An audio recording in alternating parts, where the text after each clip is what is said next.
அவர்களுக்கு ரேஸ்னாலே ரொம்பவே பிடிக்கும் அப்படின்றது நம்ம எல்லாருக்குமே தெரியும். இப்போ அவர் முக்கியமாக கார் ரேஸில் ஒரு 3வது இடத்த பிடிச்சிருக்கிறாராம். அதனால் தேங்க்யூ ஷாலு அப்படின்னு வெற்றிக்கு பின்னாடி பேசியிருக்கக்கூடிய நடிகர் அஜித் குமாரினுடைய புகைப்படங்கள், வீடியோக்கள் ரொம்பவே வைரலாகி வந்துட்டுருக்கு. ஏன்னு வீடியோக்குள்ளே போய் பார்த்து தெரிஞ்சுக்கலாம் வாங்க. துபாயில் நடைபெற்ற 24H சீரியல் கார் பந்தயத்தில் அஜித் குமார் பேசி மிகப்பெரிய அளவில் அந்த அணி 3வது இடத்தை பிடிச்சிருக்கிறாங்க. தனது அணி 3வது இடத்தை பிடிச்சதுனால நடிகர் அஜித் குமார் இந்திய தேசிய கொடியுடன் நடந்து சென்று தனது மகிழ்ச்சியை வெளிப்படுத்தினார். இந்த கார் பந்தயத்தில் பங்கேற்க தயாராகி வந்த நடிகர் அஜித் குமார் கடைசி நேரத்தில் பந்தயத்திலிருந்து விலகினார். இருந்தாலும் அஜித் குமார் ரேசிங் அணி பந்தயத்தில் பங்கேற்று அஜித் குமார் தற்போது 3வது இடத்துல இருக்கக்கூடிய அஜித் குமார் ரேசிங் அணியினுடைய உரிமையாளராக மட்டுமே செயல்பட்டார். கார் பந்தயத்தில் 3வது இடத்தை பிடித்த நடிகர் அஜித் குமார் ரேசிங் அணிக்கு தமிழ் திரையுலகை சேர்ந்த பலர் வாழ்த்துக்கள் தெரிவித்து வராங்க. மேலும் அஜித் குமார் தனது வெற்றியை கொண்டாடும் வீடியோக்கள் மற்றும் புகைப்படங்கள் சமூக வலைதளங்களில் வைரலாகி வருது. அஜித் குமாரினுடைய மேலாளர் சுரேஷ் சந்திரா தற்போது மற்றொரு வீடியோ வெளியிட்டிருக்கிறார். அதில் துபாய் ஆட்டோரோமின் தலைமை ஃபிட்ஸ் இம்ரான் அஜித்தை பாராட்டியிருக்கிறாரு. இது எனக்கு ஒரு பெருமையான தருணம் அப்படின்னும், ரேஸ் ட்ரக்கில் இந்த கொடி பறக்க 20 ஆண்டுகள் ஆனது அப்படின்னு அஜித் குமார் எனது கனவை நிறைவேற்றியிருக்கிறாரு.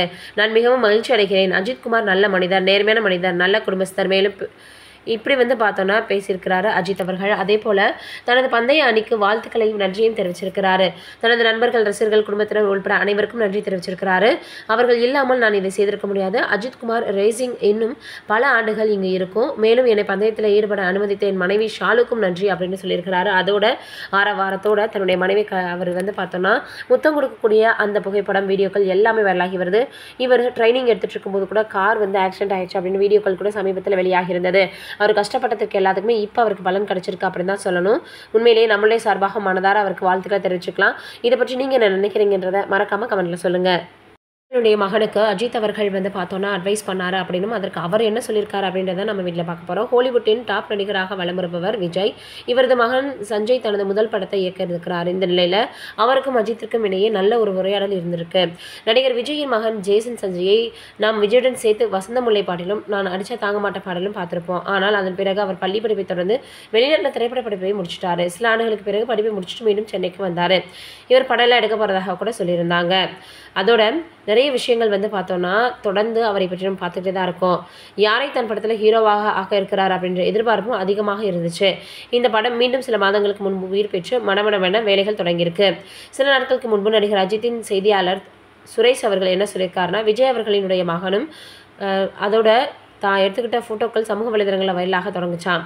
இதையடுத்து சஞ்சயின் படத்திற்கும் சுரேஷ் சந்திரா தான் செய்தி தொடர்பாளராக இருக்கிறார் என்பதால் அவர்கள் இருவரும் அடிக்கடி சந்திச்சுக்கிட்டு பேசக்கூடிய நிலைமை ஏற்பட்டு வந்துட்டுருக்கான். இவர்கள் இருவரும் தங்களின் படத்திற்காக ஒன்றாக இணைந்து வேலை பார்த்து வராங்க.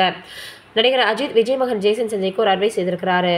தற்போது சமூக வலைதளங்களில் வைரலாகி வருது. சஞ்சய் படத்தில் கமிட்டானுடன் ஷூட்டிங் பணிகள் உள்ள ப்ரொடக்ஷன் பணிகள் தொடங்க தாமதமாக ஆனதான். அப்போது கடுப்பான சஞ்சய் சுரேஷ் சந்திராவிற்கு ஒருமுறை ஃபோன் செய்து இது குறித்து பேசியிருக்காரு. தயாரிப்பு நிறுவனம் செய்யும் விஷயங்கள் குறித்தும் பேசியிருக்கிறாரு. இந்த ஃபோன் வந்தபோது அஜித் சுரேஷ் சந்திராவின் அருகில் தான் இருந்தாராம். அப்போது ஃபோனில் யார் என்று கேட்டிருக்கிறார். சஞ்சய்னு தெரிஞ்சதும் ஃபோனை வாங்கி அவரே பேசினாராம். கவலைப்படாதே, தயாரிப்பு நிறுவனத்தின் பக்கமிருந்து எதிரும் பிரச்சனை ஏற்பட்டால் என்னிடம் சொல், நான் வேறு நிறுவனத்திற்கு பரிந்துரைக்கிறேன், பிரச்சனை தீர்த்திடலான்னு சொன்னாராம். சஞ்சய்க்கு ஆல் தி பெஸ்ட் சொல்லியிருக்கிறார். இந்த தகவல் உண்மையான தெரியல, ஆனால் சுரேஷ் சந்திரா சஞ்சயுடன் க்ளோஸாக இருப்பதை பார்க்கும்போது இது உண்மையாக இருக்கலாம்னு சொல்லப்படுது. அதனால் எல்லோரும் மிகப்பெரிய அளவில் பார்த்தோன்னா என்னடா இப்படியெல்லாம் கூட பண்ணுவாரா அஜித் அவர்கள் அப்படின்னு கேட்டு வந்துட்டுருக்காங்க. இதை பற்றி நீங்கள் என்ன நினைக்கிறீங்க அப்படின்றத மறக்காமல் கமெண்ட்டில் சொல்லுங்கள்.